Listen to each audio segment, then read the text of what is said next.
Eu pensei, Eu pensei, eu pensei, eu pensei em tanta gente. eu Eu pensei pensei exatamente. eu Eu pensei pensei em em quando quando foi. Boa noite, pessoal. Estão me ouvindo? Tá todo mundo com frio aí ou sou eu? Daqui a pouco esquentamos todo mundo aí com essa conversa com o Elvio. Então, pessoal, boa noite para todo mundo. Sejam todas bem-vindas, sejam todos bem-vindos aqui para essa nossa segunda live, né, de 2021. E para quem não sabe, nossas lives fazem parte aí de um projeto de extensão universitária lá do Campus 1 da Unespar, que é a nossa Embap, né? E que pretende discutir aí assuntos pertinentes ao campo artístico aqui de Curitiba. Essas nossas lives ficam todas disponíveis em nosso canal do YouTube. A Aliana vai compartilhar aí para vocês no chat o link, né, do nosso canal do YouTube, do link do Instagram.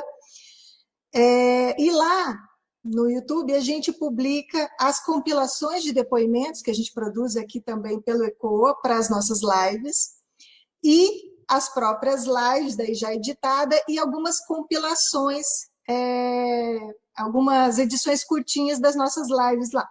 Então, acompanhem nosso canal do YouTube, se inscrevam, compartilhem, deixem o seu like lá, porque isso ajuda muito a gente a divulgar o nosso canal e esse conteúdo aberto sobre arte que a gente produz aqui com esse projeto de extensão. Deixa eu melhorar aqui um pouco. Sim. Pronto. Enfim, como vocês sabem, né, eu não faço nada sozinha nessa minha vida, né? Então, eu preciso dar os créditos aqui para a nossa equipe técnica, que mudou um pouquinho. O Hamed Almeida nos deixou, um pouquinho de saudade também aqui, inclusive. Mas em seu lugar, hoje está a artista e estudante Samara Andreata fazendo um excelente trabalho aqui na edição dos vídeos do ECOA. Boa noite, Samara.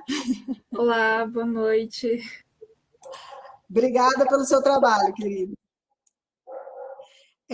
Além da Samara, então, a artista e professora mais que linda e cheirosa, a querida Bernadette Panek, que atua na pesquisa aí, do conteúdo para o ECOA. Boa noite, Bernadette. Boa noite, pessoal. Todos bem-vindos aqui na nossa live. Tchau. Obrigada, Bernadette. Além da Bernadette, então, como eu já falei, a nossa mais nova integrante, a artista e estudante Aliana Zela, também fazendo um ótimo trabalho na divulgação. Boa noite, Aliana. Seja Boa bem-vinda ao noite. ECOA. Obrigada. E, concluindo aí os créditos, né, ao professor e artista Bruno Marcelino, que continua se virando nos 30 aqui no trabalho com a identidade visual do ECOA nas redes sociais aí. Boa noite, Bruno. Boa noite a todos e a todas. Obrigada, querido, pelo seu trabalho também aqui. E, sem mais churumelas, né? A conversa de hoje, aqui no ECOA, vai fluir, então, a partir de dois lugares distintos, mas que podem ser complementares, né? Um deles é o do ensino da prática artística em espaços de livre criação e de exercício da criatividade para artistas e não artistas. Atividade, né, essa do ensino da arte e espaço que permitem a transmissão de saberes técnicos para que não se percam na história, né, deixarem de serem praticados. E a experiência, né, as experiências múltiplas aí de trocas entre gerações nesses ambientes de ensino de livre criação, né, os ateliês de livre criação.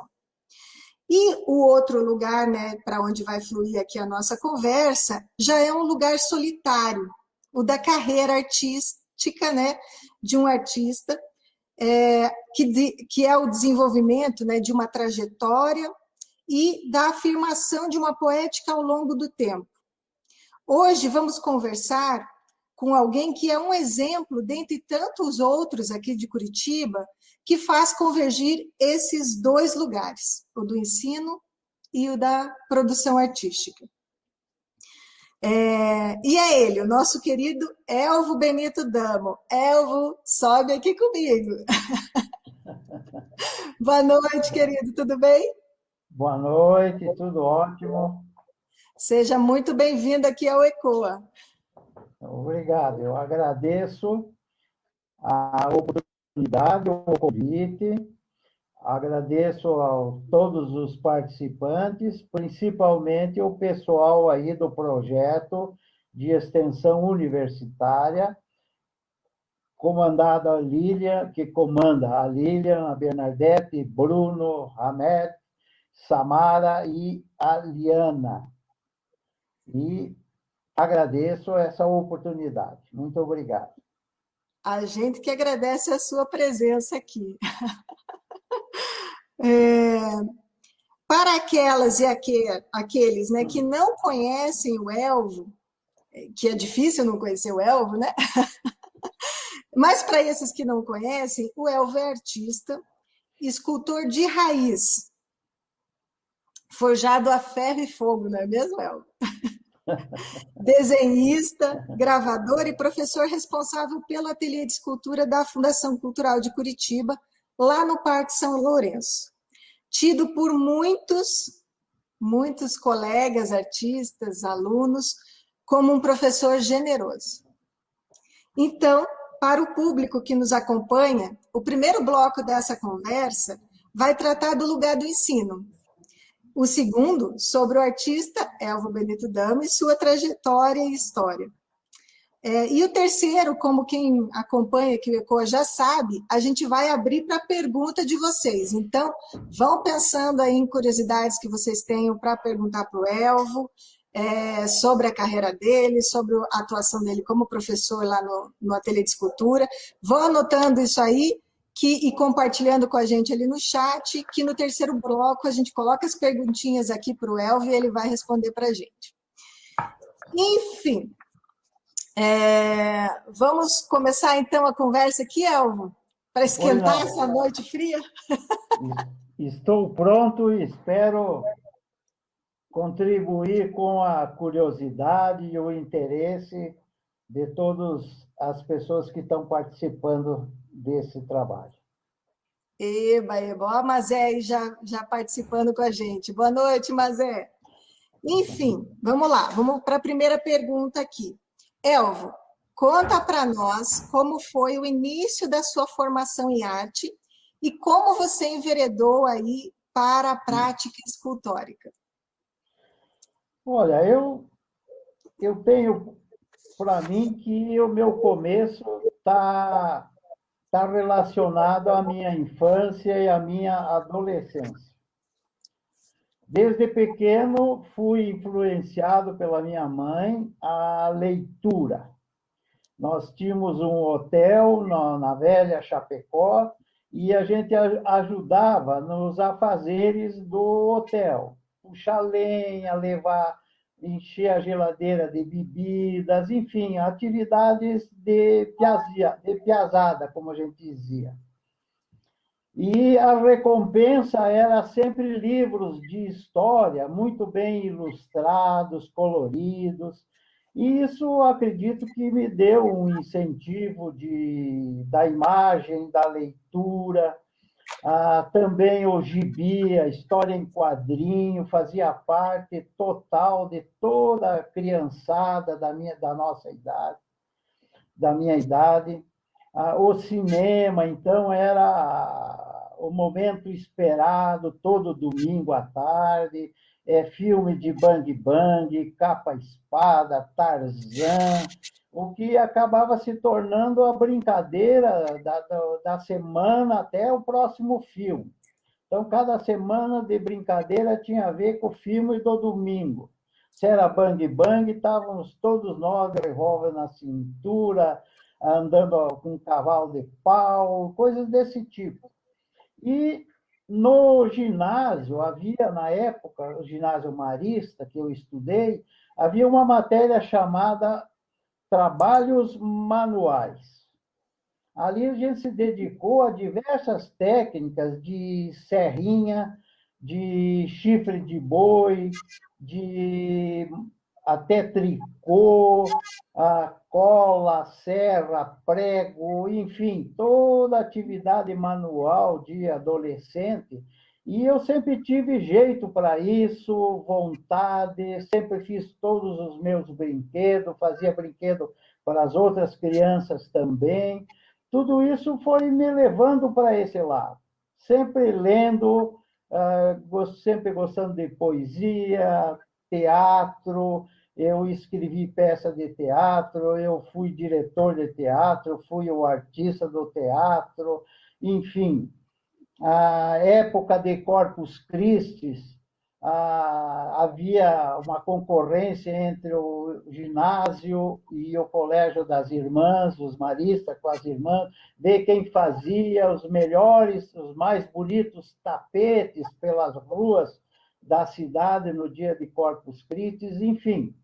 Tudo isso me levou a aprender o uso da mão, o gosto pelo objeto, o gosto pela cor, pela arte, de um modo geral. Só mais tarde é que eu fui tomar essa iniciativa. Quando eu vinha a Curitiba, na realidade, eu ainda não sabia, quando estava pensando em vir para cá, eu estava ainda preocupado com o que é que eu vou fazer. Eu estava com um desenho na cabeça, estava com uma série de coisas, e acabei entrando na escola de Belas Artes, fazendo bacharel em pintura, licenciatura em desenho, mas o centro de criatividade é que me levou para a escultura, de onde eu nunca mais saí. Eu acho Olha que que legal. essa é a minha trajetória, né? O porquê disso tudo, é que eu posso imaginar que isso tudo tem a ver com toda essa infância, adolescência. Acredito que tenha sido isso. E na Belas Artes, você chegou a ter alguma disciplina, alguma coisa que lidava assim com tridimensionais ou com relevo, alguma coisa nesse sentido? Sim, na escola, além do desenho, da pintura, da parte teórica que a gente tinha, havia modelagem. Então, na modelagem, foi meus primeiros trabalhos em argila, né? Eu já fazia alguma coisa já na adolescência, mas eram brincadeiras que terminavam ali no mesmo momento. Na escola, na modelagem, eu comecei aí a aprender a fazer molde, fiz o meu autorretrato, fiz outras peças em argila, transportei para o negativo, depois positivo em gesso. Então, a escola me deu um começo, não tenho dúvida nenhuma com relação a isso. Então, vou partir aí para a segunda pergunta para você já. Quando você começou a frequentar o Centro de Criatividade de Curitiba, você foi um aluno frequentador lá, nesse início do centro, nesse início da tua formação? Olha, a minha participação do Centro de Criatividade está desde o nascimento do Centro de Criatividade. Final de 73, começo de 1974, o Centro de Criatividade foi inaugurado, foi criado.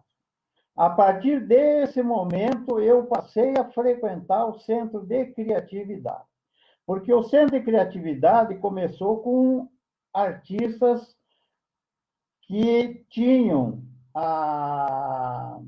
o trabalho de fazer o seu próprio trabalho. Então, eram artistas dentro de um ateliê, num sistema mais ou menos medieval, em que o Calderari, por exemplo, ia fazer a gravura dele, Eu, como aprendiz, como curioso, ficava junto, ia aprendendo, e assim todos os frequentadores do Centro de Criatividade se aproximavam dos artistas para aprender o que é que eles estavam fazendo.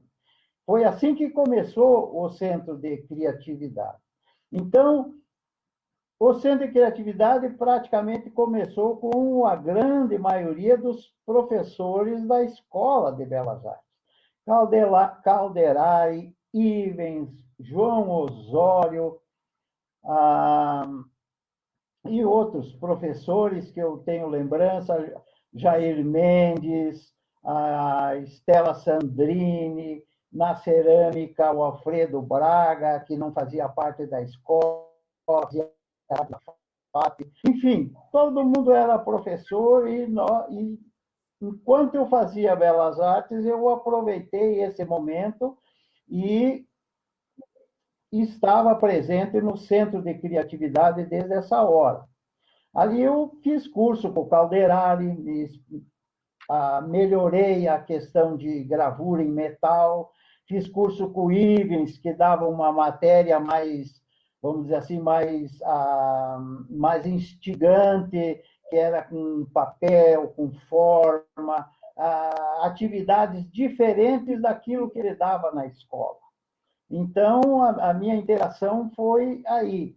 Havia já o ateliê de escultura, desde o começo, com o Renato Pedroso, que o ateliê era único, exclusivamente, com a solda elétrica. Então, era só escultura em metal naquele momento, e era um ateliê muito pequeno, incipiente, em técnicas, em conhecimento, mas era um começo muito importante.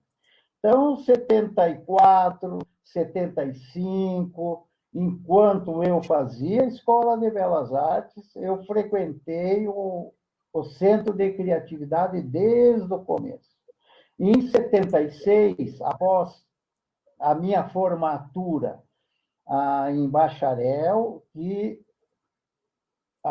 é que eu passei a trabalhar no Centro de Criatividade como orientador, a partir de 76. E só recordando a nossa formatura de pintura foi feita no Centro de Criatividade. Foi, eu acho que talvez a primeira e última e única formatura de uma escola superior dentro do Centro de Criatividade. Esse foi o meu começo com relação ao centro. Então, eu frequentei, eu fiz tudo que tinha lá dentro do centro e que era possível ser feito. Fazia gravura, fazia pintura, fazia desenho, fazia o ateliê com o Ives, Calderari, João Osório, Jair Mendes, Estela. E nessa época do começo aí, a Estela Sandrini trouxe o Laborde, um escultor lá da Argentina, que pela primeira vez a gente se lidou com fibra de vidro, era uma coisa espetacular, era um material muito instigante, cheiroso, tinha um cheiro muito forte, cheiroso não no sentido de agradável, um cheiro bastante peculiar. Então, eu frequentei e fiz tudo. Eu nunca não deixei de aproveitar todos os meus momentos que não estava na Belas Artes, estava no Centro de Criatividade, aproveitando esses momentos. E, Elvio, como que você se tornou professor do ateliê de escultura ali da Fundação Cultural de Curitiba e daquele espaço que era ainda o Centro de Criatividade, né?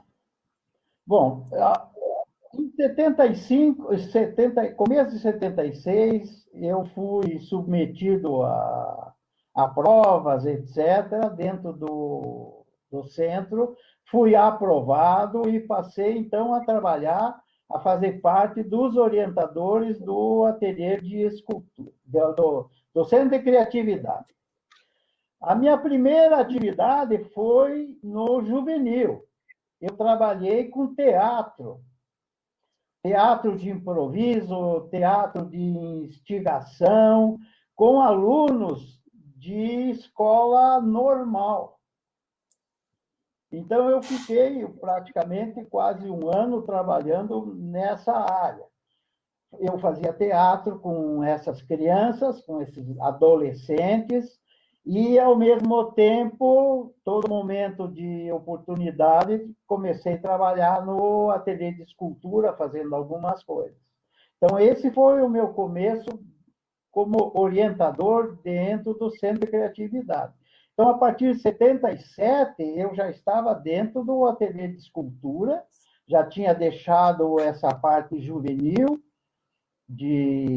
como atividade, né, de orientação, e passei a atuar dentro do ateliê de escultura, que nós já tínhamos, nesse momento, feito curso com o Chico Stockinger, que foi convidado a vir a Curitiba. Ele deu o primeiro curso de escultura em bronze, pelo processo Cera Perdida.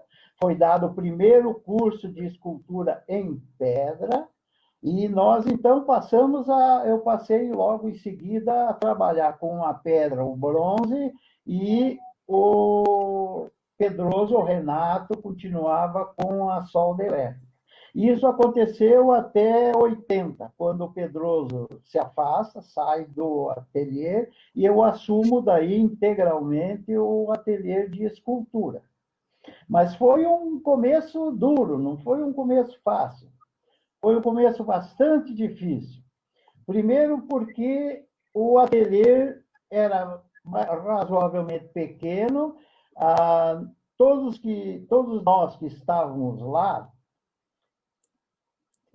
lá também para aprender, para conhecer, para pesquisar. Então, a gente não dominava o métier, o trabalho, o conhecimento da técnica, a gente não tinha esse domínio total. Então, eu aprendi junto com os frequentadores do ateliê. Eles estavam aprendendo e eu estava aprendendo junto. Melhorei um pouco nesse conhecimento com a minha ida a Porto Alegre, e ali fiquei um tempo com o Chico Stockinger novamente, e fiquei com o Danúbio Gonçalves aprendendo litografia. E antes disso, em 74, se não me engano, como presidente do diretório acadêmico, o Encontro de Arte Moderna trouxe o Carlos Gustavo Tênios, um escultor gaúcho que trabalhava com ferro e solda elétrica. Então, a partir dele também a gente adquiriu mais conhecimento, domínio da técnica, enfim, domínio dos conceitos de construção, né, da obra, que é o ferro solda elétrica é um agregamento de materiais. Então, esse começo foi dessa forma, muito difícil. Uma coisa que eu sempre comentei e sempre falo, a escultura no Paraná teve um hiato muito longo. Ou seja, Zaco Paraná, Turim, Ergo Stencil, os três mais, vamos dizer assim, nomes com certo peso da escultura paranaense, pelo menos do nosso passado, todos eles contribuíram, obviamente, com a escultura e levando o nome do Paraná para fora. Mas todos eles. O Zaco ficou um tempo muito grande na Europa, né, trabalhando. Quando voltou da Europa, veio a Curitiba, mas não ficou, foi para o Rio de Janeiro, dar aula na Escola de Belas Artes do Rio de Janeiro. O Turim ficou muitos anos também na Europa, parece que 20 e poucos anos. No seu retorno, trabalhou, ficou no seu ateliê. Dos três, é o que tem uma produção maior, né, em termos de quantidade e até qualidade, no meu entendimento. mas não formou aluno, não passou o martelo para ninguém. Então, você não tem um nome que você possa dizer, esse foi aluno do Turim. E o Herbo foi a mesma coisa. Chegou a ir para a escola de Belas Artes, mas acabou não levando adiante essa questão, porque o curso de escultura, como todo mundo sabe, começou e não foi adiante. Então, esse pessoal deixou um hiato muito grande. Então, quando nós começamos no Centro de Criatividade, nós não sabíamos muita coisa, tivemos que aprender no dia a dia, foi difícil. A fundição com o Chico Stockinger, ele nos trouxe certas receitas de materiais para bloco refratário, mas as coisas não andou direito. Mais de 10 anos para aprimorar a técnica, para melhorar, para poder dizer que passamos a ter produto de qualidade, como deve ser. Então, nesse meio tempo, entre o Centro de Criatividade de 74 e o Herbo, que foi o último a falecer desse grupo, que ele faleceu, se eu não me engano, em 75, acho que é, se a minha memória não falha, havia um hiato muito grande. Quem que tinha nesse momento? Em Londrina, o Renato Guto Camargo, ali na vizinhança de Londrina, o Henrique Aragão, que fazia ferro, solda elétrica, o Renato Guto Camargo também, ferro, solda elétrica. Em Curitiba, nós tínhamos o Jefferson César, excelente, e que nos ajudou ao começo da escultura, do começo do primeiro curso de fundição. Foi o Jefferson que nos ajudou, porque ele já tinha estado em Porto Alegre, já tinha feito fundição com o Chico Stockinger lá também, e veio e aqui nos ajudou. Tínhamos a Cleusa Salomão, que também fazia trabalhos de solda. Enfim, era apenas isso. E o hiato foi muito grande. Então, tivemos que descobrir literalmente o caminho das pedras. Não sabíamos onde tinha pedra, qual é a pedra adequada, como é que se temperava uma ferramenta, um ponteiro, uma talhadeira.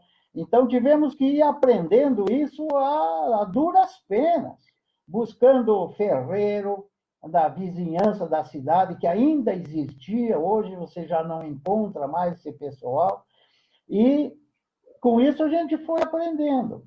Espero não estar sendo chato e falando coisas que não interessam aí aos nossos visitantes.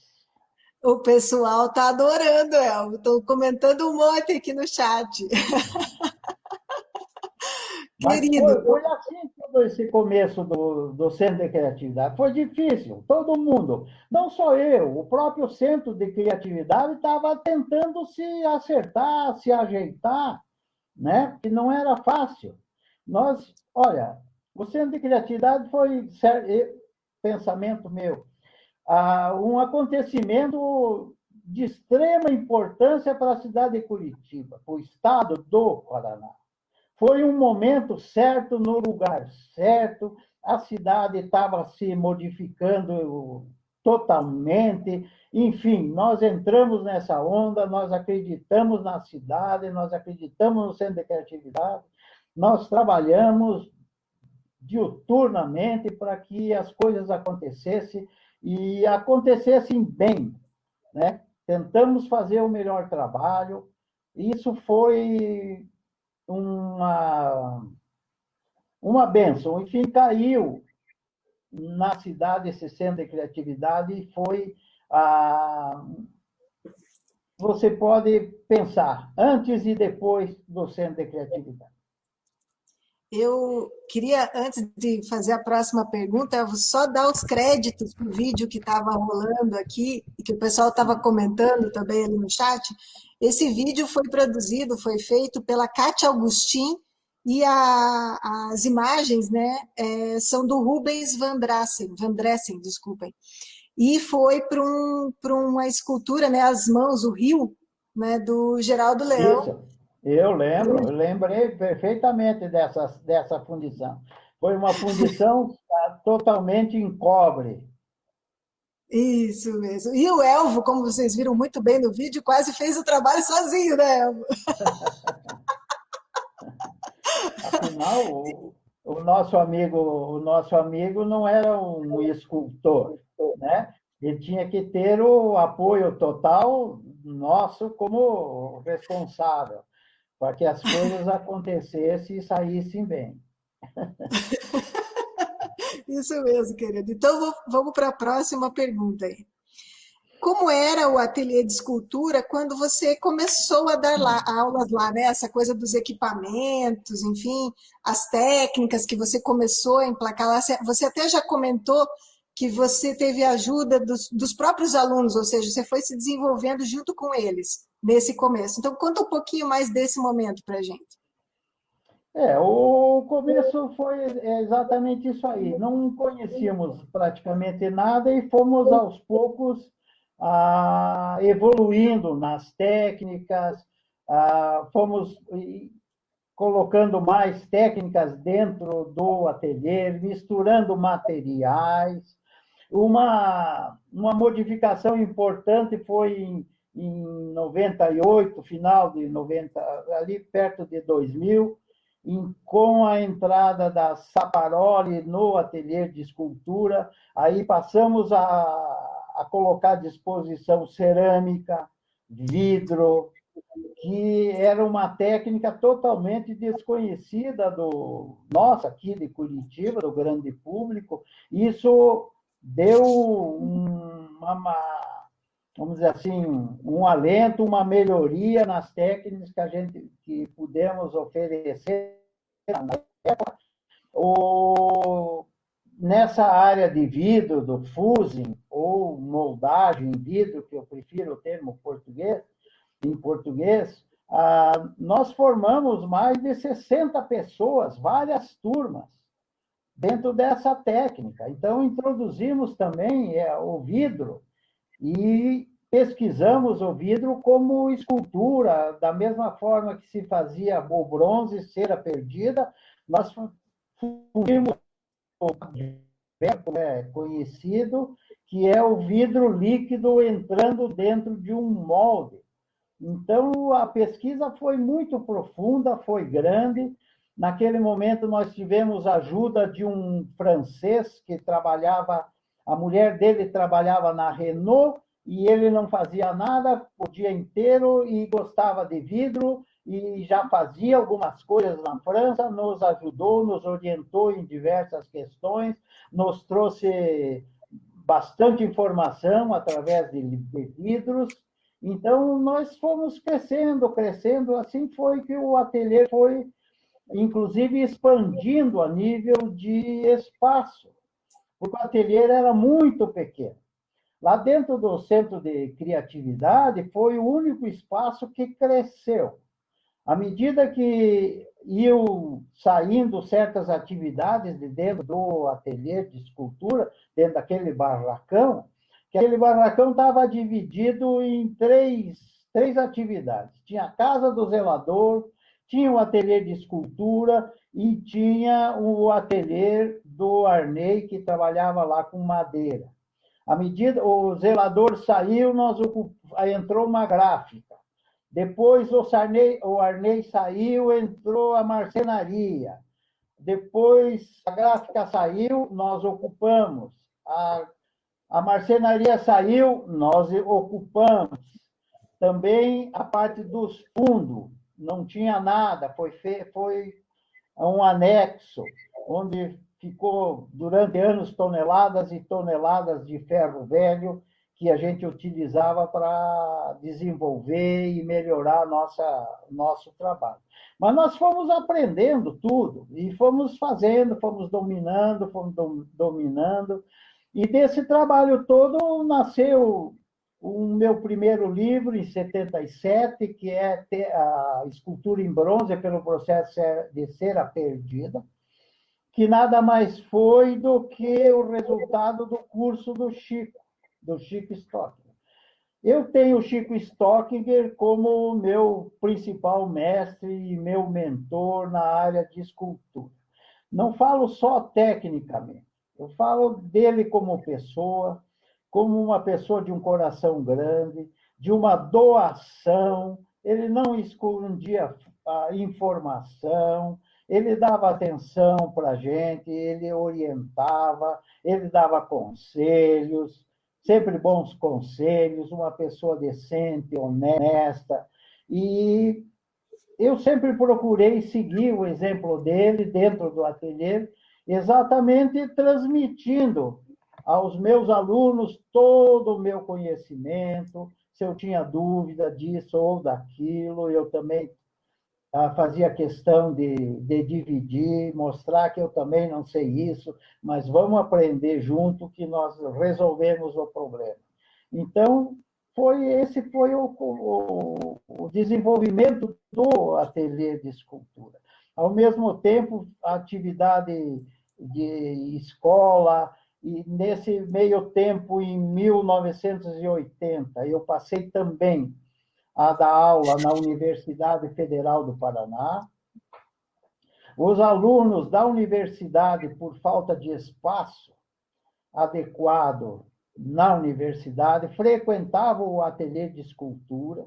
Então, você tinha uma mistura de aluno de academia, vamos pensar assim, né, como acadêmicos, de uma escola. Eu dava expressão em volume na universidade, eles passaram a frequentar, então você tinha 20, 30 alunos duas ou três vezes por dia, e dei aula então na universidade até 1997. Foi o momento em que eu decidi, digo, não, chega, não quero mais esse tipo de atividade para mim. Estava desgostoso com a postura dos alunos, eu estava desgostoso com as coisas que não estavam andando bem, e passei a me dedicar mais ainda do que eu já me dedicava à escultura e ao meu trabalho pessoal. Então, o ateliê de escultura sempre foi um local onde eu fazia o meu próprio trabalho. Qualquer aluno ele vinha, ele fazia o trabalho dele, ele recebia encomenda, eu ajudava em montar o preço, orientava como aspectos de venda, porque eu sempre achei importante uma formação completa. E o ateliê de escultura, desde o começo, a partir de 1900 e quase 2000, é que a gente acabou colocando as coisas no papel. Então, aí, que já fazíamos intuitivamente, sem sentar, sem ter pensado sobre o assunto. Então, o ateliê sempre ele teve três missões ou três finalidades. O primeiro é a formação de escultores. Então, nós estávamos sempre pensando, o escultor tem que se formar o mais integral possível, ele tem que acreditar que a escolha da escultura, de ser escultor, tem a mesma importância que ele fosse querer ser médico, engenheiro, advogado, jornalista, designer, não importava. A escultura tem que lhe dar o sustento, ele tem que acreditar, ele tem que trabalhar. Então, a gente sempre deu o máximo de informação possível dentro desse aspecto. O segundo sempre foi apoio a escultores. Ou seja, qualquer pessoa oriunda do ateliê ou de fora, isso aconteceu com artistas que vieram de Recife, que vieram de Natal, Santa Catarina, Rio Grande do Sul, o interior, várias cidades do Paraná, São Paulo, Rio de Janeiro, Mineiro, vieram ao ateliê para aprender determinadas técnicas, ou era só pedra, ou era só bronze, a maioria estava interessado no bronze. Então, esse apoio era exatamente isso. A gente orientava esse pessoal. Tinha gente, o escultor que recebia uma encomenda de uma peça em bronze, ele não tinha chance de fazer isso, ou o custo era muito alto, ou ele morava onde não existia essa possibilidade. Ele vinha, a gente orientava, ou ele saía com o trabalho pronto, fundido, levava embora, vendia, negociava, e esse era o nosso trabalho, dar o máximo de apoio possível a escultores. E que ainda hoje nós fazemos. Esse caminho a gente continua trilhando. Apoio a escultores, a formação de escultores, e a terceira via nossa sempre foi busca e pesquisa de novos materiais destinados à escultura.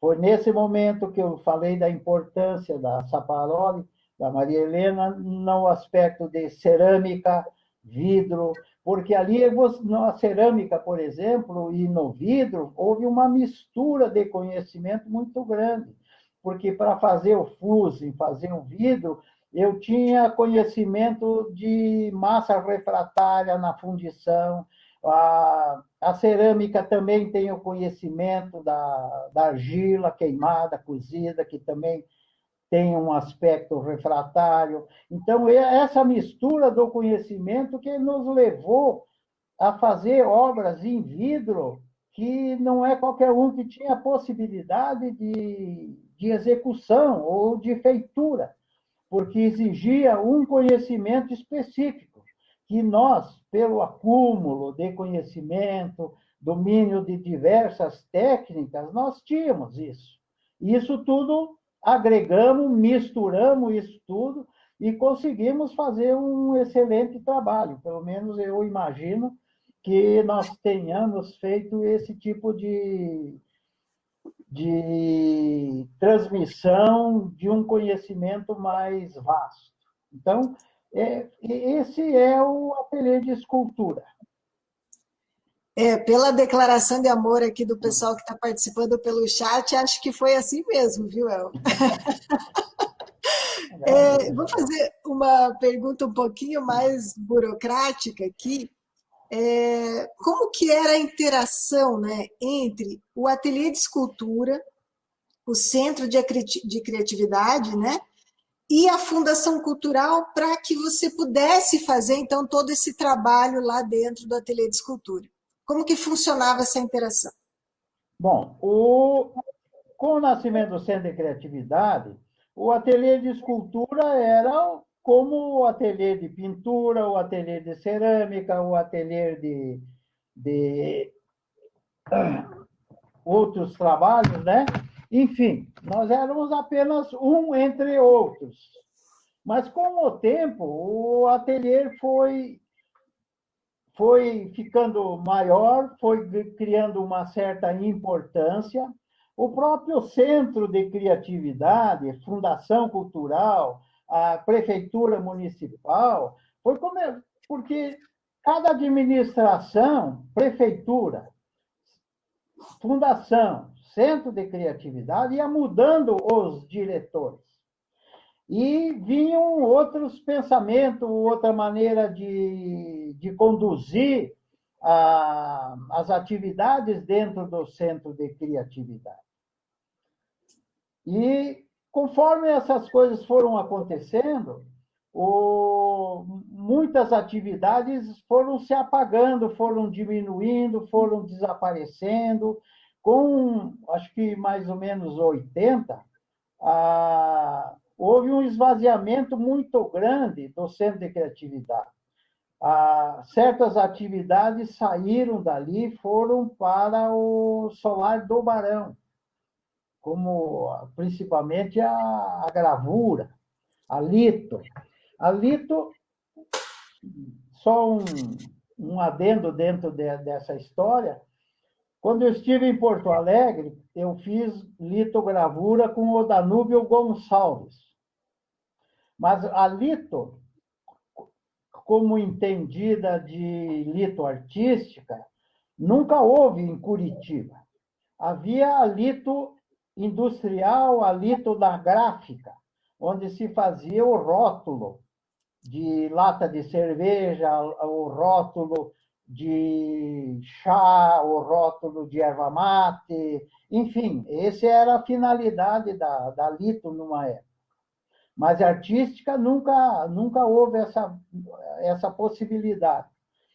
Com a minha volta de Porto Alegre e com a presença do Enio Marques Ferreira, grande cidadão, responsável por muita coisa boa na área cultural do Estado e de Curitiba, nós conseguimos, através da impressora paranaense, que já estava desativada há muitos anos, eles doaram todo o equipamento, as pedras, etc., que foi para o ateliê de gravura que o Calderari era responsável.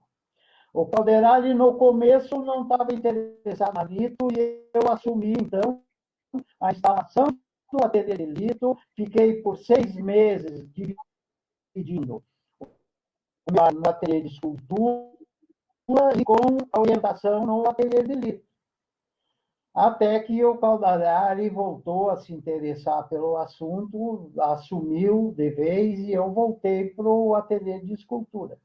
Então, à medida que as coisas iam acontecendo, o ateliê de escultura começou a ficar meio que sozinho, porque as coisas vão mudando de direção, etc. E como o ateliê foi crescendo, havia uma certa, vamos dizer assim, liberdade maior de atividade lá dentro. Os coordenadores, o diretor de artes visuais da fundação tinha plena confiança do nosso trabalho, e aí foi nos dando liberdade e o ateliê meio que se sentiu independente, quando na realidade nunca foi, sempre pertenceu ao Centro de Criatividade. Mas acabamos por adquirir uma independência ou uma identidade que sempre levou as pessoas a dizer, eu vou lá trabalhar no ateliê de escultura. Eles não falavam, vou lá para o Centro de Criatividade. Então, acabou ficando, mas não podemos nos esquecer que ele sempre pertenceu ao Centro de Criatividade. Elvo, eu vou pedir licença agora e vou dar um intervalinho para você dar aquela respirada e a gente vai então compartilhar aqui a compilação. Assiste aí que tem bastante recado para você nessa compilação de vídeos aqui, que a gente fez essa pergunta aqui com uma série de pessoas, né? Qual a sua participação no Centro de Criatividade de Curitiba e mais especificamente no Ateliê de Escultura do Parque São Lourenço desde a sua criação? E qual a importância disso na sua experiência de vida? Então, vamos lá ver o que as pessoas falaram para a gente.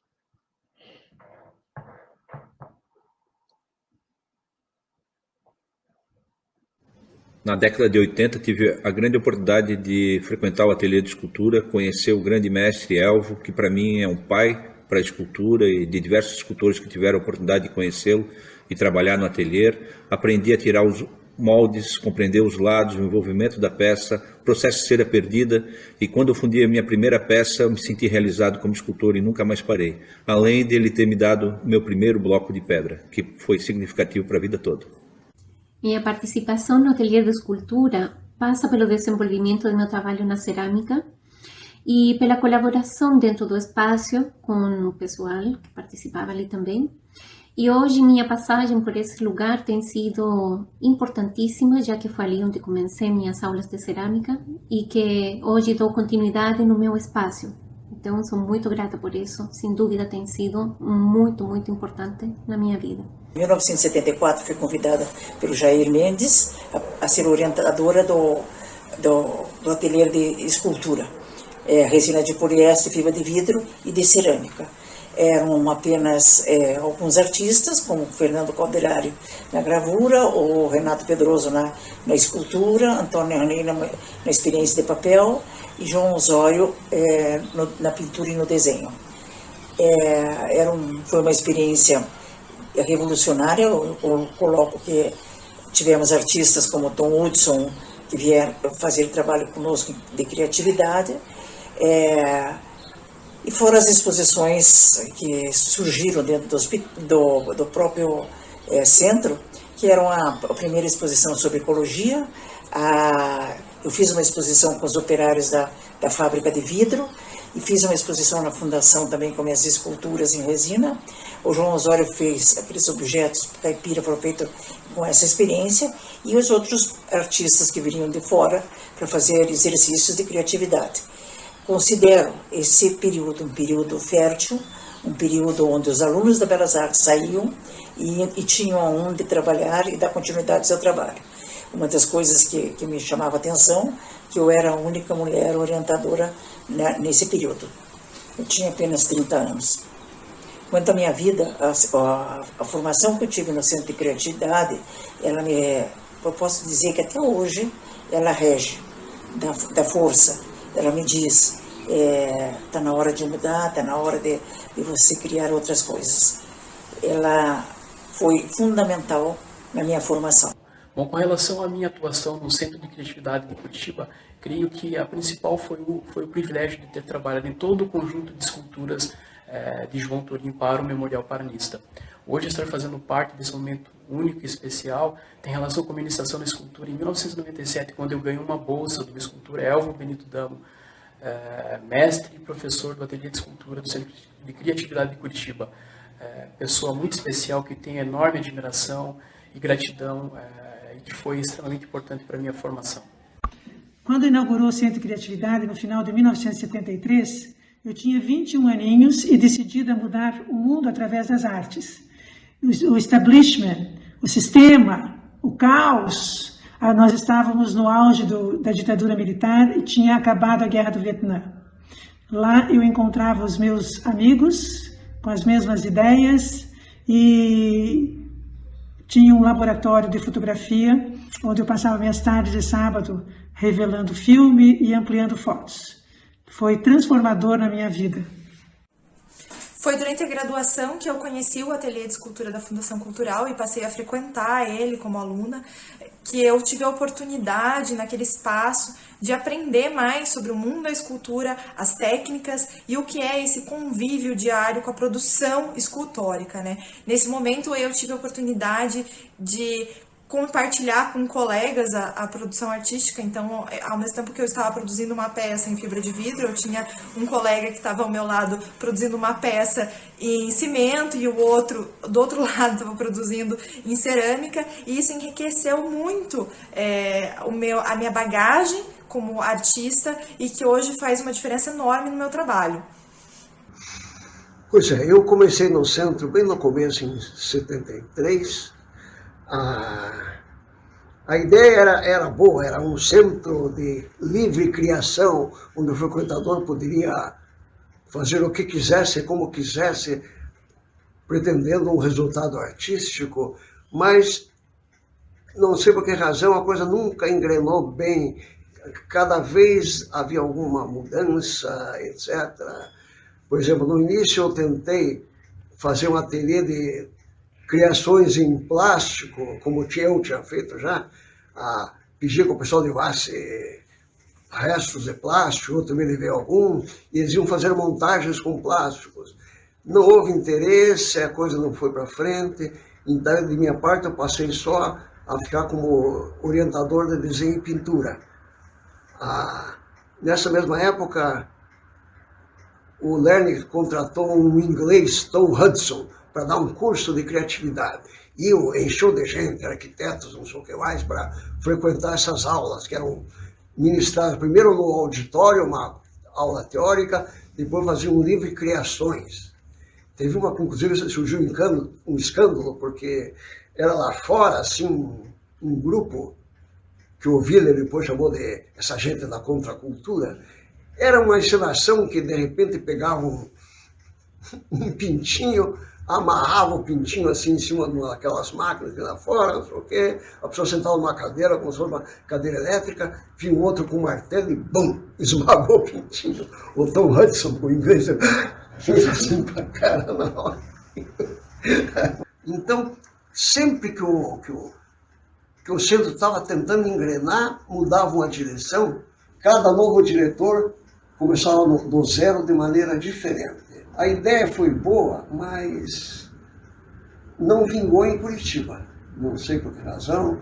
Alguns diziam que era muito longe para ir lá. Em 1975, fiz o curso no Ateliê de Esculturas do Centro de Criatividade de Curitiba. O orientador foi o escultor Francisco Stocking. O processo consistia em utilizar a pedra mármore com o uso de cinzel e martelete. Após alguns meses trabalhando em uma das minhas obras, ela quebrou e eu vi que esse não seria o meu caminho. E parti para um processo inverso, utilizando o bloco de pedra, industrialmente fatiando-os em chapas e dessas chapas transformando as minhas esculturas em volumes e dando o resultado ao meu trabalho. Em 1986, eu fiz a minha primeira exposição individual de esculturas na Galeria Simões de Assis de Arte. O Centro de Criatividade de Curitiba, ele é único. Eu desconheço um tão completo assim. Ele conseguiu transformar várias gerações de artistas, né? Através de todo o seu conteúdo, toda a sua linguagem, né? O seu universo que cativa, né? Que consegue apaziguar, né? O artista, né? E ao mesmo tempo ele cria uma luz, né? Qual seria essa luz que o artista precisa, né? A luz do conhecer tecnicamente o que ele procura, né? Dominando os materiais, né? Descobrindo novos materiais, trocando ideias entre gerações. Então, essa troca no Centro de Criatividade de Curitiba sempre foi muito forte, né? Quando se surgia um material novo, se mostrava para um outro artista, o Elvo chegava com uma técnica nova. Muitas vezes eu vi e recebi material do Elvo, material tipo, porra, Elvo, me dá aquela pedra, o cara me dava. Porra, Elvo, me dá 10 kg de bronze, o cara dava. Porra, Elvo, deixa eu fundir essa peça, o cara fundia. Então eu tive muita sorte de ter o Elvo como mestre de escultura, né? Que além dele me abrir esse universo artístico, né? Ele teve grande influência na minha formação como ser humano, né? Sempre ético, né? Então, ele foi uma pessoa transformadora, né? Ele transformou muitas mentes em artistas. O Centro de Criatividade, na década de 70, foi um espaço que permitiu e incentivou a inovação, a liberdade e a transmissão de conhecimento no meio artístico de Curitiba. O Ateliê de Escultura do Centro de Criatividade de Curitiba é uma oportunidade rara, um luxo para qualquer comunidade interessada em arte e cultura. Existem instalações incríveis, tanto em equipamento quanto em conhecimento técnico acumulado pelo Elvo e os auxiliares, e que criam um clima de camaradagem e companheirismo que permite a qualquer pessoa chegar lá e ter suas ideias artísticas transformadas em realidade. Praticamente tudo que eu fiz na minha vida em termos escultóricos pôde ser realizado graças ao Centro de Criatividade, ao Ateliê de Escultura e principalmente à disposição do Elvo em botar toda a sua experiência, todo o seu conhecimento à disposição de qualquer pessoa que se disponha, né, a aparecer por lá e, por uma taxa puramente simbólica, poder dispor de todo esse aparato. Atuar como orientadora, acrescentando na década de 90 o fazer cerâmico ao conjunto de alternativas técnicas e práticas estéticas ofertadas pelo Ateliê de Escultura da Fundação Cultural de Curitiba, a convite do amigo Elvo Benito Damo, escultor responsável por esse ateliê, foi um divisor de águas em meu percurso como artista e professora. A ocupação de um mesmo espaço físico e a valorização da interdependência das linguagens escultóricas propiciaram momentos de reflexão, questionamentos e mescla de repertórios em uso cooperativo e comunitário.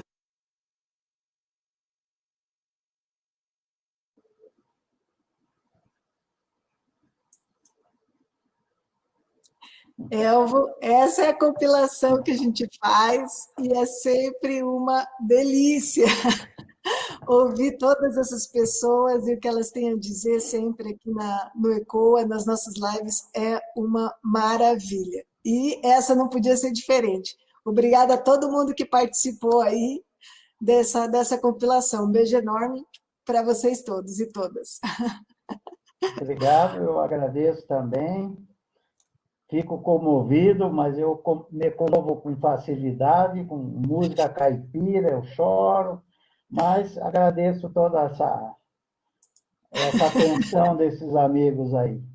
Mas o ateliê sempre foi isso mesmo, está lá sempre aberto, à disposição, estamos sempre trabalhando e estamos dando continuidade, né, agora com a reforma do Centro de Criatividade, que não sei oficialmente como fica a situação dele, mas agora nós temos o Memorial Paranista, e dentro desse memorial nós estamos ocupando um espaço muito grande e um espaço novo, mas o ateliê continua seguindo as 3 orientações básicas: formação de escultores, apoio a escultores e desenvolvimento de técnicas para a escultura. Nós vamos seguir em diante. Elva, agora a gente vai mudar de assunto e vamos falar um pouco aí dessa mistura do professor com o artista, né? Como era e é ainda hoje conciliar a atividade de artista com a de professor no ateliê de escultura da Fundação Cultural de Curitiba? Olha, mesmo quando eu trabalhava, vamos dizer assim, dava aula oficial na universidade, eu nunca separei muito essa história de artista, aluno, orientador. Eu sempre levei o meu conhecimento às pessoas que estavam ao meu redor. Então, os alunos frequentadores do ateliê de escultura, como pessoas livres, de boa vontade, que queriam trabalhar, desenvolver. A avaliação era a mesma quando eu dava aula para o grupo da Universidade Federal do Paraná. Eram, a maioria das vezes, técnicas, né? Trabalho a serem desenvolvido, como se discute hoje, fala-se sobre o encaminhamento técnico, como é que vamos chegar, qual é o melhor resultado para ter determinada textura, determinada forma, volume, como é que eu chego nesse resultado. Sempre procuramos dar informação e orientar de como você pode cortar etapas dentro de um trabalho. Então, olha, tudo junto e misturado, como diz hoje. Sempre foi essa atitude, não havia muita separação. É claro que eu sempre também dei exemplo, porque como eu sempre fiz o meu próprio trabalho, ali, no mesmo local, com todo mundo, sempre qualquer um acompanhava o meu trabalho, sendo aluno, sendo visitante, ele via toda a técnica que eu desenvolvia. A maioria do trabalho na área de escultura, principalmente se você pensar em fundição, pensar mesmo em pedra, ou qualquer técnica que você queira fazer, trabalhar, você tem sempre que precisar, você sempre precisa de ajuda. Uma fundição é um trabalho de equipe. Por exemplo, não se fazia fundição sem ter 5, 6 pessoas para fundir escultura de 5, 6 pessoas, 5, 6 alunos, escultores. Por quê? Porque a escultura, o bronze, tem custo. Então, você tinha que juntar mais gente para dividir todo esse custo. E você precisa de uma equipe. Você não faz uma fundição sem ter, no mínimo, 4 pessoas. Havia acontecimento de fundição maior, de grandes volumes, que você tinha 6, 8 pessoas trabalhando na fundição. Então, é um desenvolvimento de mais gente e mais aprendizado. Muitos pessoal que trabalhava serviços gerais acabaram se tornando especialistas na fundição, especialista na massa refratária. Então, você já passava todo esse trabalho para gente que não é escultor, mas ele já dominava as massas, sabia fazer a mistura, sabia o ponto certo do gesso, auxilia a gente nesse trabalho. Então, é sempre um trabalho em equipe, né? É difícil um trabalho sozinho, isolado, você precisa de ajuda para lixar uma madeira grande. E hoje eu preciso de mais ajuda. Eu já não tenho a força de 30 anos de idade, já tenho uma pedra por questão de lógica e de se cuidar em termos de saúde. Eu já oriento que não pegue peso sozinho, levanta o peso em 2, em 3 pessoas. Então, esse tipo de orientação eu estou fazendo há muito tempo, mas no começo nós não fazíamos esse tipo de orientação, né? Era mais bruta. Mas você tem que aprender a ir lapidando, né, a sua própria atitude, seus próprios conceitos. Eu mudei muito no conceito esses anos todos. Uma época via uma exposição, só achava defeito, só achava isso, aquilo. Hoje já penso ao contrário. Hoje eu vejo primeiro, penso muito depois. Sei que tem gente de boa intenção. Qualquer trabalho tem que ser respeitado, tem que olhar devagar. A pessoa fez com honestidade. Não importa se eu gosto ou não gosto. Isso aí não tem muita importância. A importância tem em você respeitar o trabalho do outro, reconhecer que essa pessoa trabalhou, que está fazendo aquilo com honestidade, aquilo é o resultado do entendimento dele, da capacidade intelectual, da capacidade artesanal, física do trabalho. A gente vai mudando. Eu também mudei bastante nesse sentido. Aprendi a respeitar mais o trabalho dos outros. No começo, época de escola, a gente pensava que ia resolver o problema da humanidade dentro da Escola de Belas Artes. Mas isso não é verdade. Mas era o que se pensava. A gente tinha esse pensamento nessa época. Mas tem que ser mudado, a gente tem que ir vendo que a gente erra muito, a gente tem que escutar mais, falar menos. Um problema central do ateliê de escultura, desde o começo, foi opção. Nós entrávamos para a área do fazer artístico, ou entrava para a teoria conceitualmente mais avançado. Então, havia essa questão, como resolver isso? Você tinha, por exemplo, o exemplo do Parque Lage, que surgiu após o Centro de Criatividade. O Parque Lage é mais novo que o Centro de Criatividade. Mas surgiu no Rio de Janeiro com outra concepção, era happening, enfim, outro conceito, outro tipo de relacionamento, outro grupo, outras pessoas. Parecia a hipervanguarda, era o que se fazia no mundo, se fazia no Parque Lage, e nós ali trabalhando, quebrando pedra, fazendo bronze, etc. Tudo isso se pensou, nós havíamos essa preocupação, né? Não fomos sempre pensando só em quebrar pedra. Não, nós tínhamos essa preocupação. Esse lado da teoria, esse lado da crítica, sempre houve essa preocupação. Mas, como nós estávamos numa época em que nós não sabíamos nada, não sabia como trabalhar pedra, não sabia o bronze, não sabia madeira, não sabia absolutamente nada, nós tivemos que optar, nós temos que fazer as coisas, a obra tem que está pronta. A pedra tem que aparecer, a madeira, juntar com o ferro. Você tem que fazer, você tem que saber soldar, você tem que saber forjar, você tem que saber dobrar, você tem que fazer a textura.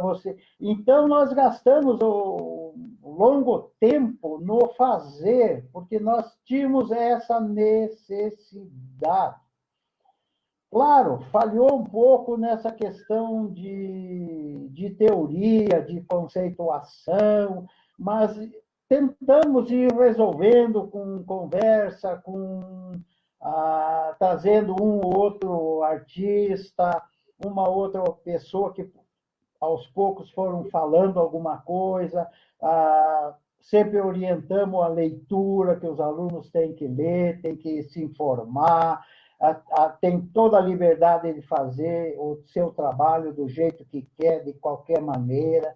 Tivemos muitas vezes em que aprender técnica junto, houve oportunidade de fazer escultura em plástico duro, o plástico vem mole, como é que nós vamos deixar isso duro? Porque um aluno tinha visto isso numa informação na Europa, que tinha visto uma escultura de plástico. Pô, como é que faz isso? Tal. Olha, levamos 2 meses e aprendemos a fazer escultura em plástico. Nós conseguimos endurecer a lona plástica, conseguimos dar volume, olha, conseguimos resolver. Então, esse é o tipo do trabalho. A gente estava à disposição de conhecimento prático para colocar qualquer ideia em pé. Essa era a nossa preocupação. Então, se nós não estamos ali ensinando teoria, mostrando as coisas mais evoluídas dentro da arte, a vanguarda, a arte povera, enfim, happening, instalação, todo esse arcabouço mais vanguardista, nós estamos lá dando possibilidade de todas essas ideias ser colocado na prática, transformado em objeto, transformado em arte, transformado na escultura. Então, essa foi uma opção ao longo do tempo. Hoje, pensando, talvez tivesse um outro tipo de pensamento na época, mas não tínhamos, era esse mesmo. Não, eu acho que o resultado é mais favorável do que negativo dentro dessa trajetória. E se você pensar hoje, o ateliê essa obra que está aparecendo aí, que é um bode gigante, ela está hoje numa praça em São Paulo, perto do DER, lá em São Paulo, próximo do... Não sei, não conheço direito São Paulo, mas é uma obra que está em São Paulo. O ateliê nasceu em 74, nós estamos em 2021. Então, o ateliê tem 47 anos e 6 meses.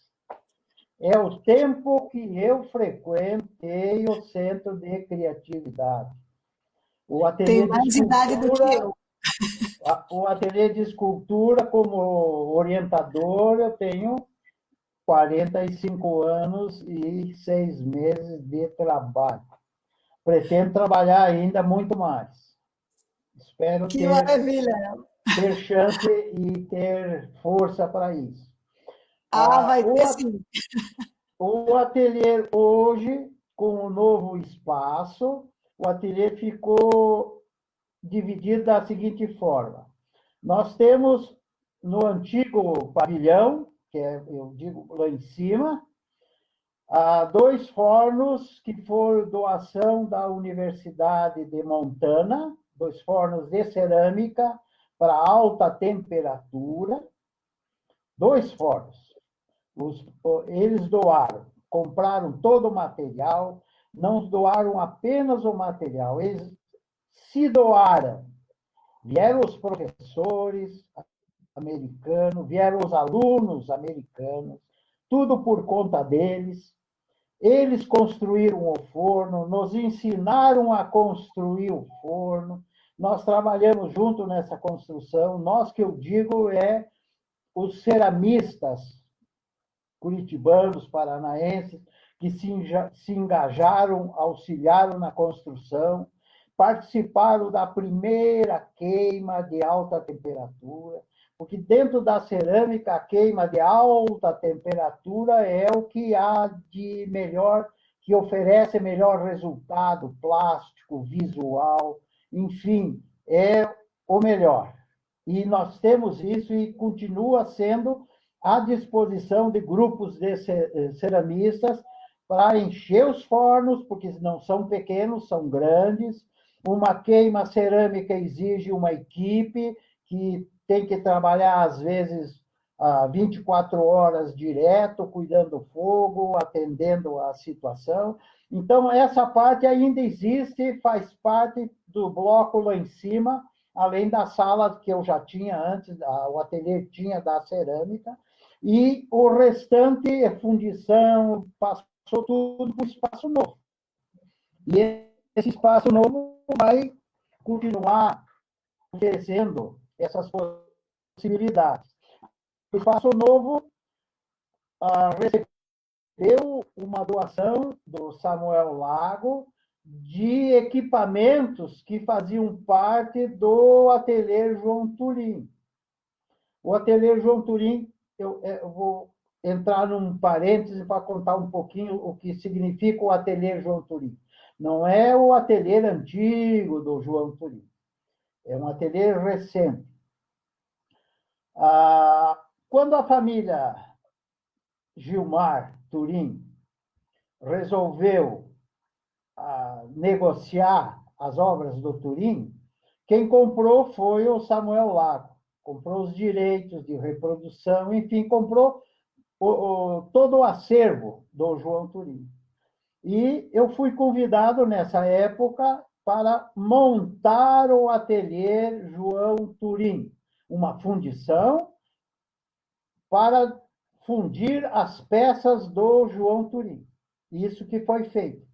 Nessa época, nessa hora, eu tive a oportunidade de fazer um ateliê de fundição ideal.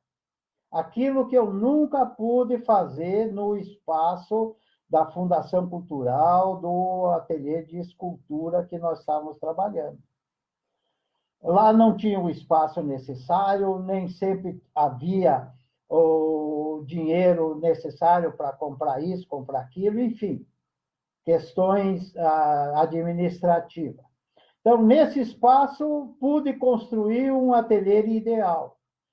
Fornos elétricos para derreter o metal, fornos elétricos para tirar a cera dos blocos refratários, todo tipo de equipamento, jateamento, enfim, um ateliê ideal.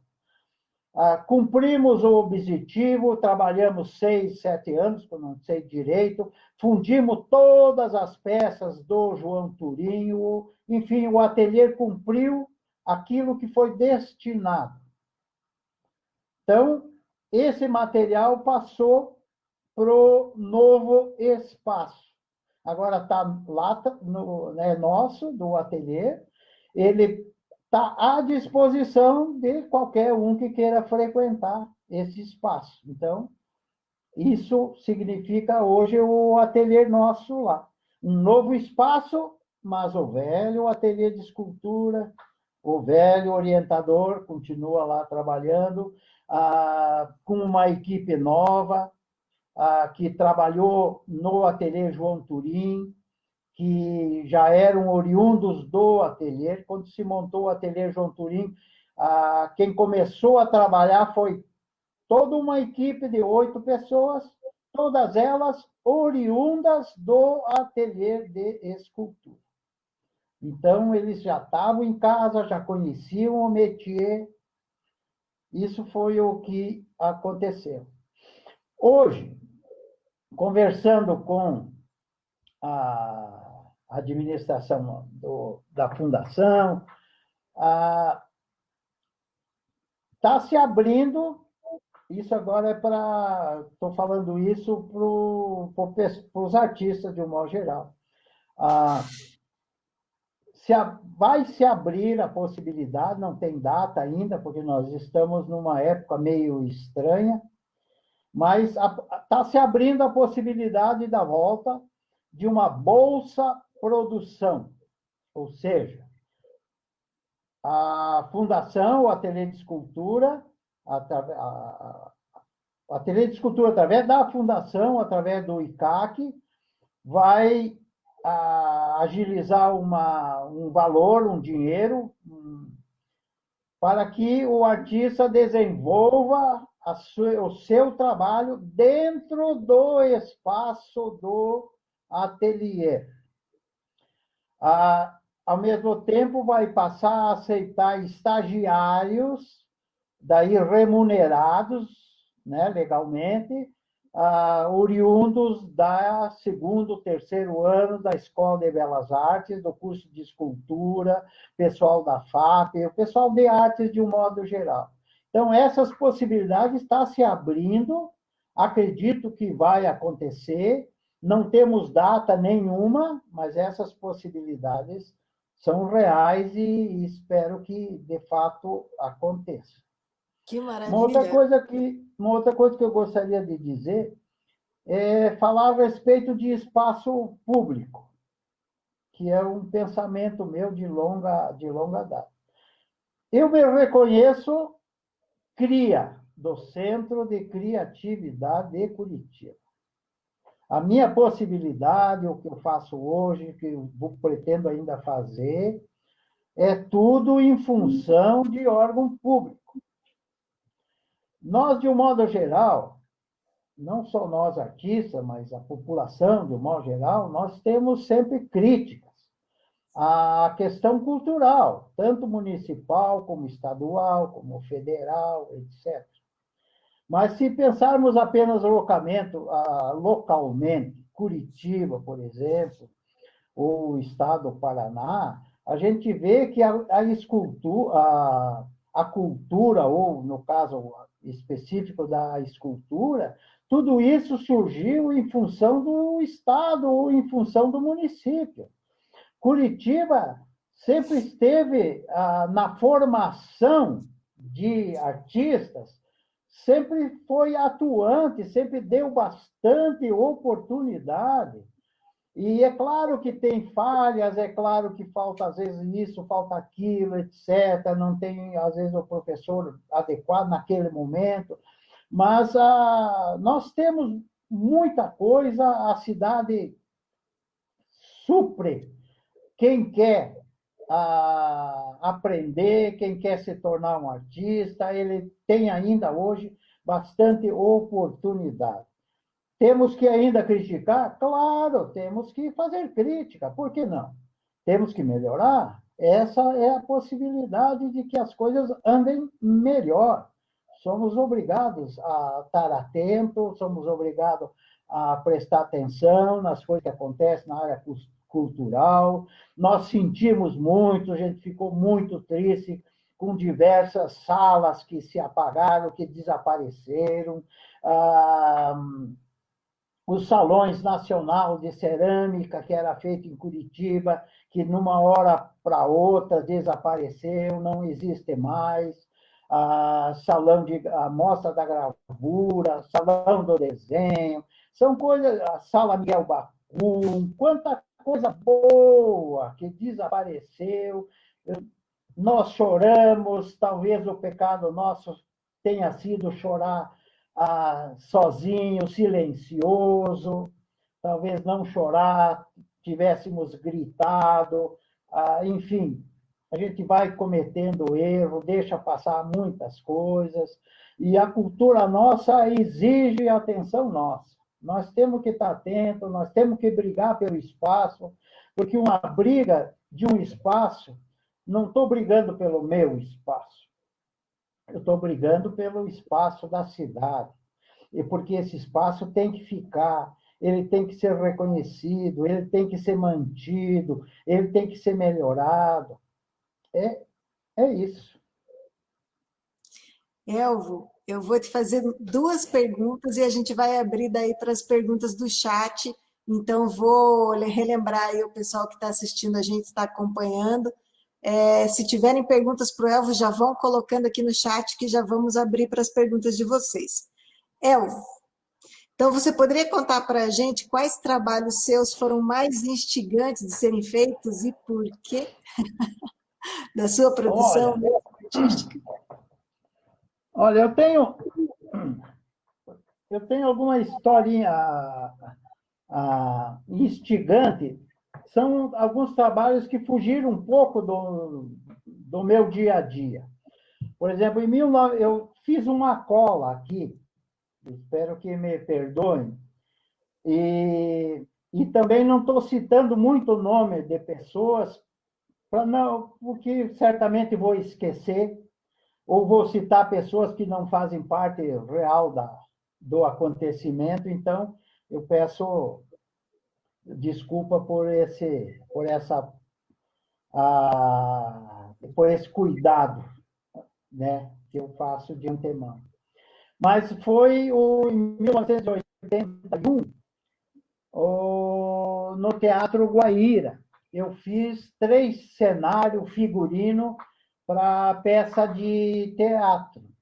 Um foi Vórtice, dirigido e coreografado pelo Carlos Trincheira, que era o coreógrafo oficial do Teatro Guaíra na época.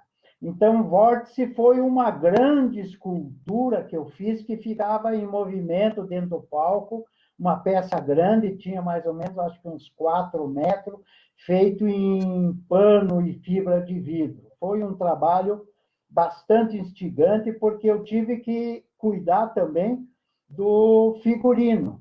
E, então, houve uma proximidade aí de relação, de relacionamento com a equipe de bailarino, bailarina.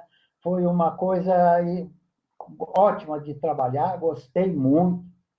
E um outro trabalho também, logo em seguida, que foi Catulli Carmina, que é uma peça bastante envolvente, sensual, uma coisa bastante ativa, que o coreógrafo principal, John Butler, é um coreógrafo americano.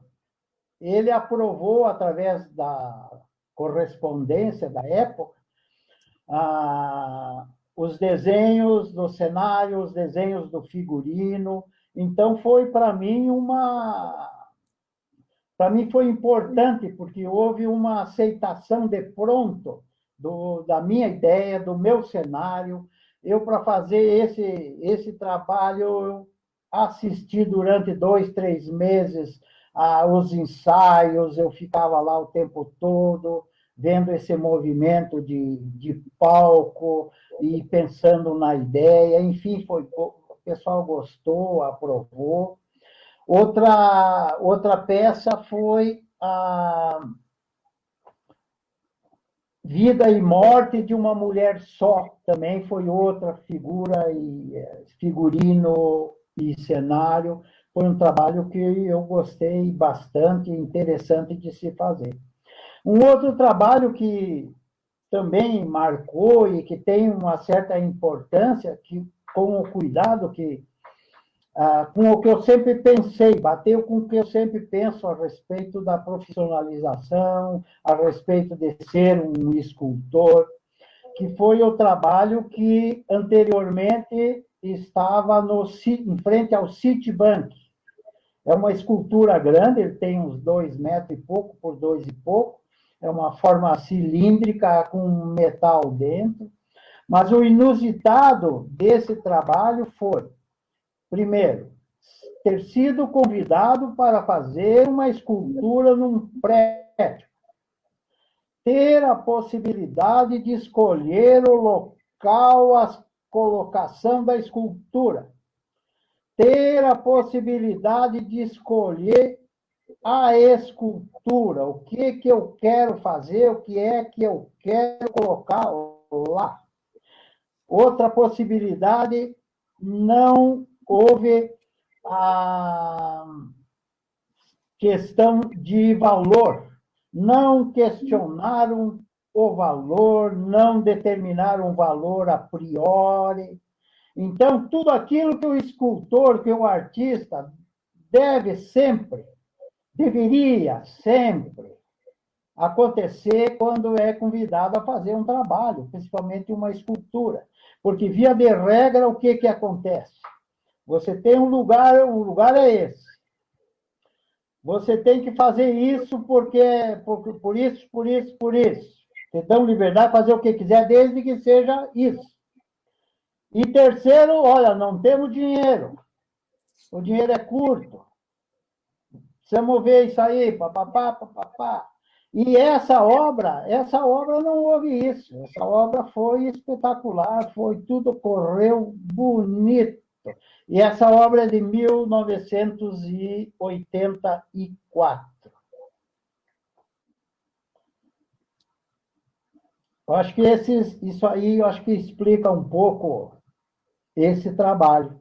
E um outro trabalho também que eu tenho muita paixão e que também eu acho que vale a pena comentar um pouco é a minha história em quadrinho do O Navio Negreiro, de Castro Alves. Essa obra tem a ver com a minha adolescência, o meu ginásio. Ginásio, como eu já me referi anteriormente, no começo, eu sempre lidei com a leitura, com a poesia, com o teatro, enfim, atividades artísticas dentro da escola. E essa poesia, O Navio Negreiro, que é uma poesia longa, eu declamava essa poesia em acontecimentos do ginásio. Quando você reunia o ginásio inteiro, lá estava o Elvo declamando a poesia. Eu tenho um irmão que também, Mauro, mais novo que eu, também declamava essa mesma poesia. E em 2016, 2015, segundo semestre de 2015, digo, vou fazer uma história em quadrinho com essa poesia. E foi um trabalho exaustivo, um trabalho de fôlego, todo ele em xilogravura.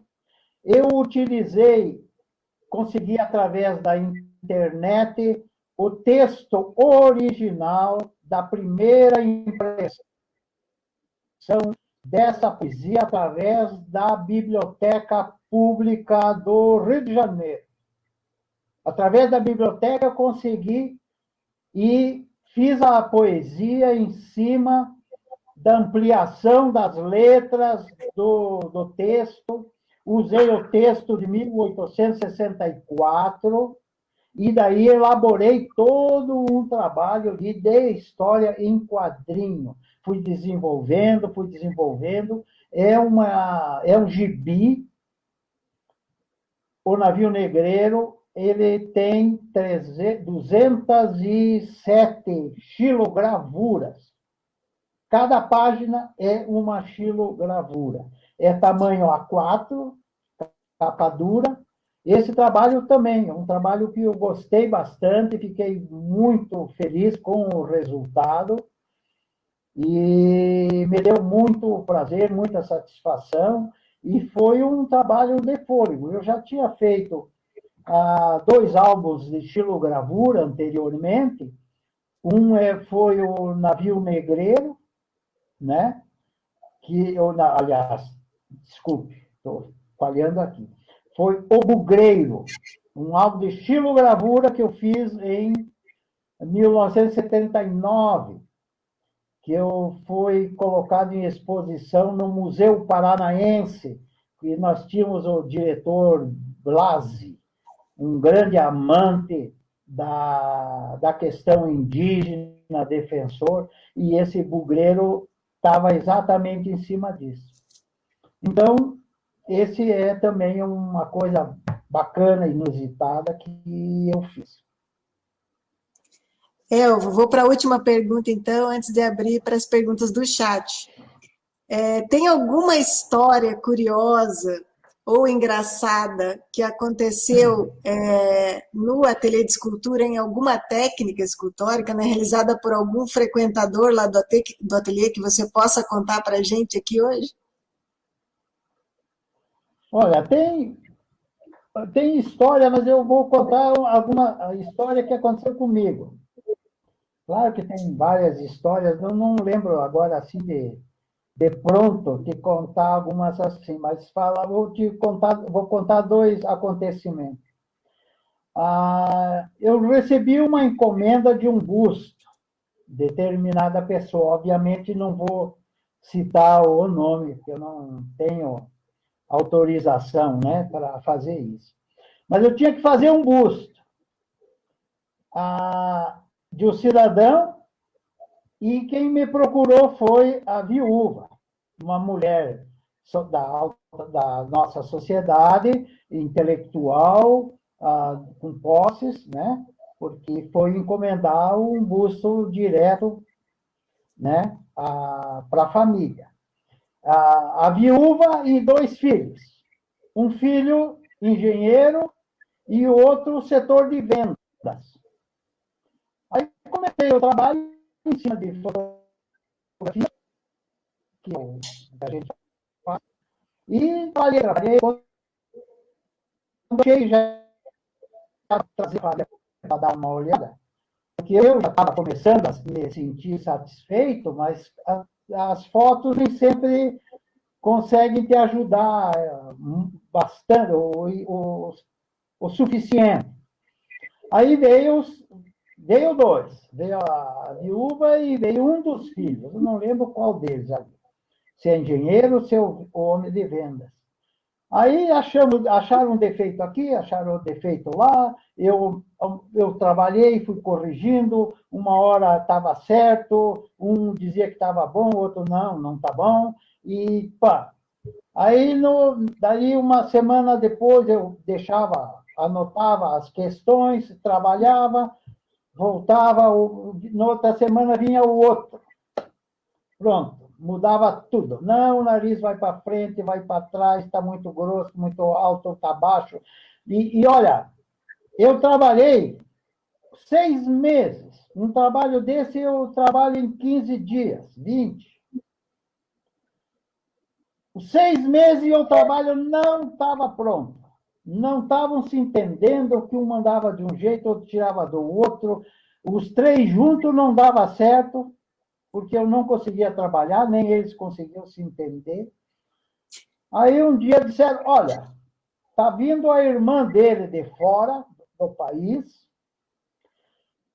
ela não vê o irmão dela há 27 anos. Ela vem ver o trabalho, ela já chegou em Curitiba. Eu disse, ai, meu Deus, estou perdido, né? Agora esse trabalho não sai nunca. Bom, veio essa senhora de fora do país, eu não acompanhei eles para ver o trabalho, porque eles já conheciam o caminho, a escultura estava sendo no mesmo lugar. 2 minutos, voltaram os 4. Olha, não mexa mais. A mulher estava chorando em ter visto o irmão lá na argila. Foi uma coisa impressionante, porque mandaram não botar mais a mão no trabalho. Está proibido de botar o dedo. Esse foi um acontecimento interessante, porque eu não esperava uma coisa desse tipo, nunca tinha acontecido. Já aconteceu de a gente mudar bastante, não dá certo, isso é normal dentro desse trabalho. Um outro trabalho foi também um busto. O Estado me encomendou. Busto não lembro, acho que era um desembargador, alguma coisa assim. Então, tá bom. Encomendou, me deram as fotos, aquela coisa toda. Comecei a fazer. Terminou, tal, liguei para o Estado, digo, olha, terminei, quer dizer, fiz a primeira prova. Isso, primeira prova, se falava nos alfaiates antigos, né?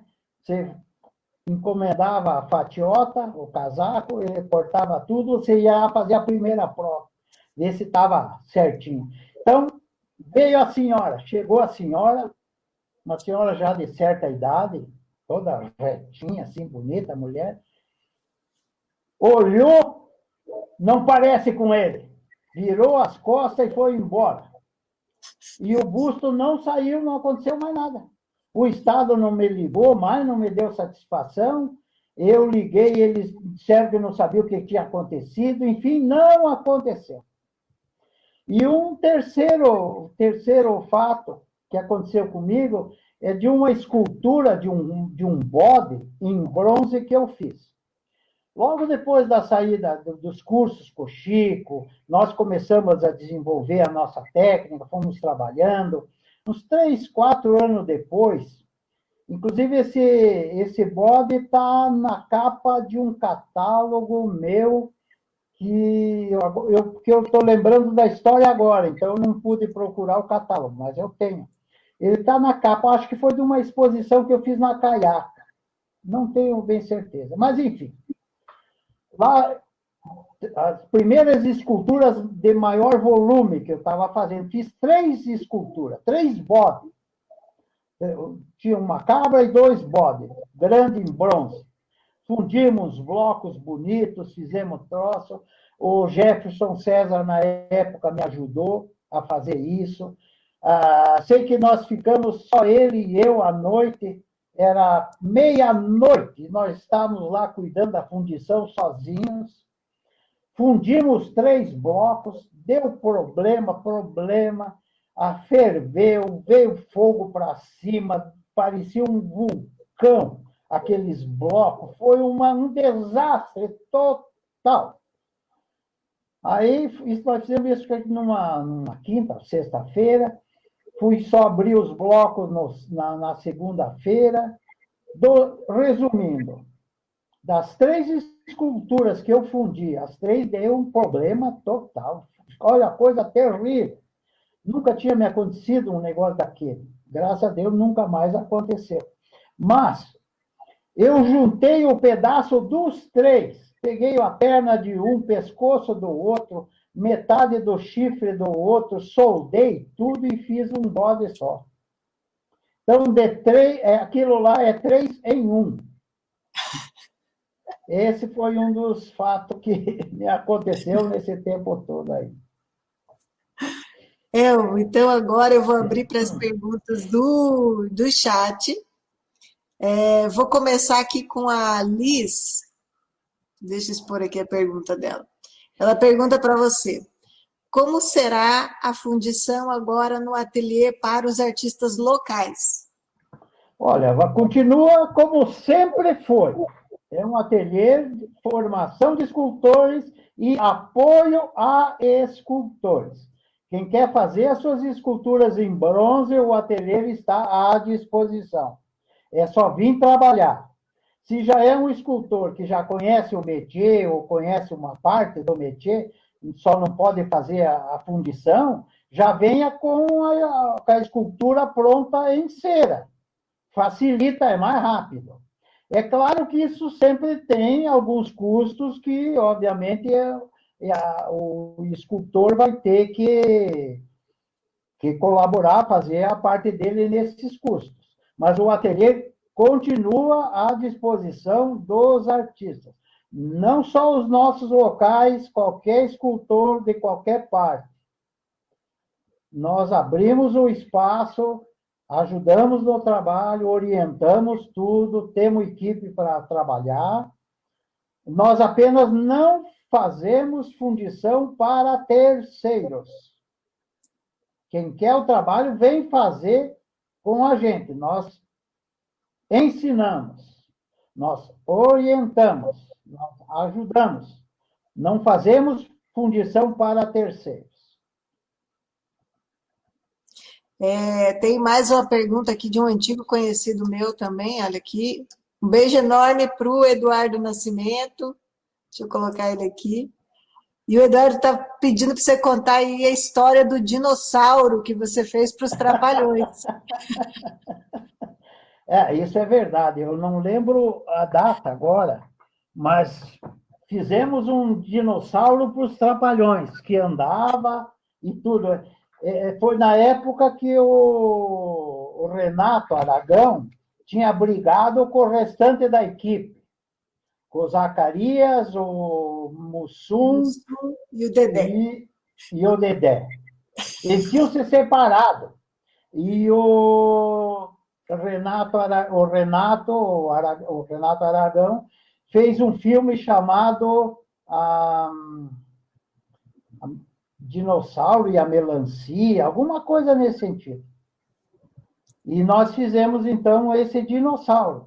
Também em fibra de vidro, tinha um movimento interno de uma bicicleta com a roda manca, né? Entrava uma pessoa, e a pessoa que veio para entrar, que ia fazer parte da filmagem, era um anãozinho. Ele cabia bem ali, porque não ia poder pôr uma criança, porque tinha que fazer força nas pernas do coisa. Então veio um anão, e o dinossauro foi feito em fibra de vidro. Primeiro fizemos isopor, depois fibra de vidro e depois silicone para dar aquela pele, aquela maciez e toda a textura do dinossauro. Foi um trabalho bacana, foi interessante. Temos aqui também mais uma pergunta que é do Samuel. Vou exibir aqui. O Samuel está perguntando, Elvo, como você vê a iniciativa do Memorial Paranista e do novo ateliê de escultura para as novas gerações de artistas paranaenses? Olha, a arte está mudando muito, e dia a dia. Nós estamos numa época digital. Não sei como vai se comportar a arte ou a escultura hoje, amanhã, daqui para frente. Houve muitas modificações ao longo do tempo, né? Antigamente o artista fazia tudo sozinho. Hoje você já tem gente que ajuda a você executar. Aquela velha pergunta, o prédio é do arquiteto ou é do pedreiro? Né? O prédio é do arquiteto, né? Pedreiro é alguém que está contribuindo com a criação do arquiteto. A escultura é a mesma coisa. A tua criação é que vai comandar a escultura de amanhã, né? Um exemplo disso aconteceu conosco aqui, recentemente, com o Memorial Paranista. Aquelas esculturas em tamanho grande, elas nasceram pequenas, né? Elas foram ampliadas todas com equipamento, máquinas digitais, eletrônicas, que fizeram a ampliação. Ampliaram perfeitamente as peças. Então, o futuro é isso, um desenho, uma maquete pequenininha, uma máquina de impressão 3D, faz o trabalho que você quiser, o tamanho que você quiser, o material. Hoje você tem impressora 3D que faz pote em argila. Você pode ser ceramista hoje com uma máquina de impressora 3D. Então, você vai ser escultura em bronze com uma máquina 3D, através de uma peça pequena. Esse futuro, eu confesso que eu não sei.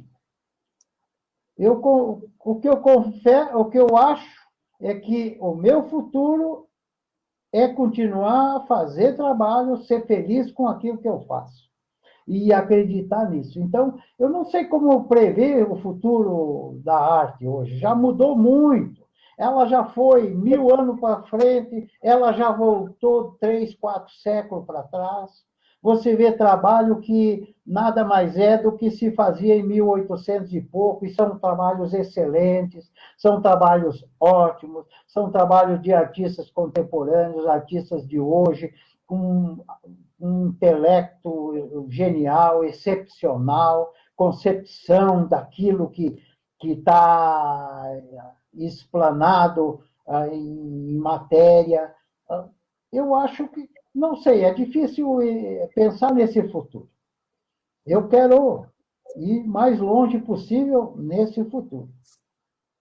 A gente tem uma última pergunta aqui, que é do Paulo Reis. Grande.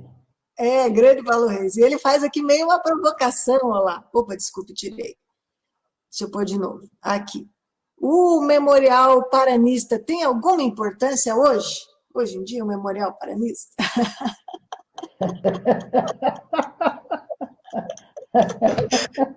Bom, uma importância que eu posso te dizer é que o ateliê ganhou um espaço novo e está lá dentro. Olha, isso é importante. Houve uma modificação e houve uma melhoria nesse quesito.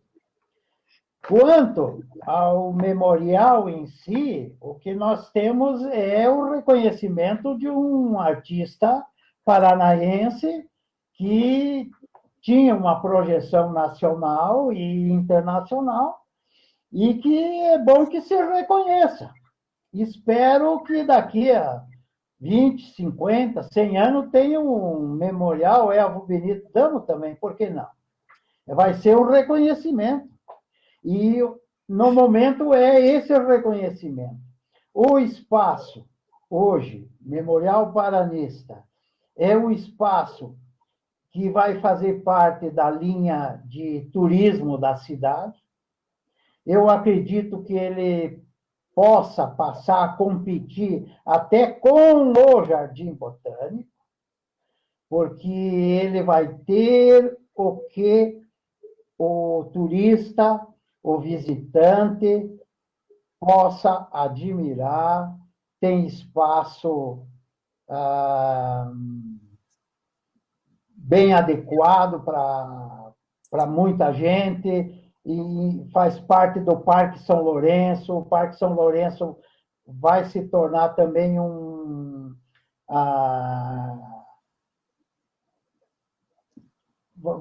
vai se tornar, com certeza, um local bastante atraente, que já vai ser melhor ainda, para o pessoal que anda de manhã, o pessoal que frequenta os parques. Em vez de você correr lá no Barigui, vem correr no Parque São Lourenço, você tem a oportunidade de ver muita coisa boa. Eu acredito que sim, eu não vejo nada negativo nessa questão. E até vou aproveitar aqui a provocação do Paulo para fazer uma provocação para ele também, como professor e pesquisador dentro da universidade, que é: vamos ocupar o Memorial Paranista com as pesquisas sobre ideologia política e o campo das artes, né? Vamos ocupar aquele espaço com essas discussões. Ó, o Paulo aqui comentando: obrigada, Elvo, obrigado pela conversa tão generosa. Gente, acho que é isso, né? Acho que ficamos por aqui com mais uma conversa no ECOA aqui das mais calorosas com o Elvo Benito Damo. Elvo, boa você noite. quer falar alguma coisa? Eu quero dar boa noite a todo mundo, agradecer todas as palavras carinhosas e a atenção que vocês tiveram comigo. Parabéns à Embape, parabéns ao projeto ECOA, parabéns a toda a equipe sua, que eu não sei de cabeça o nome de todo mundo agora. Agradeço e boa noite a todos. Boa noite, pessoal. Muito feliz aqui de novo de ter todos vocês com a gente e aguardem a próxima. Boa noite para todo mundo.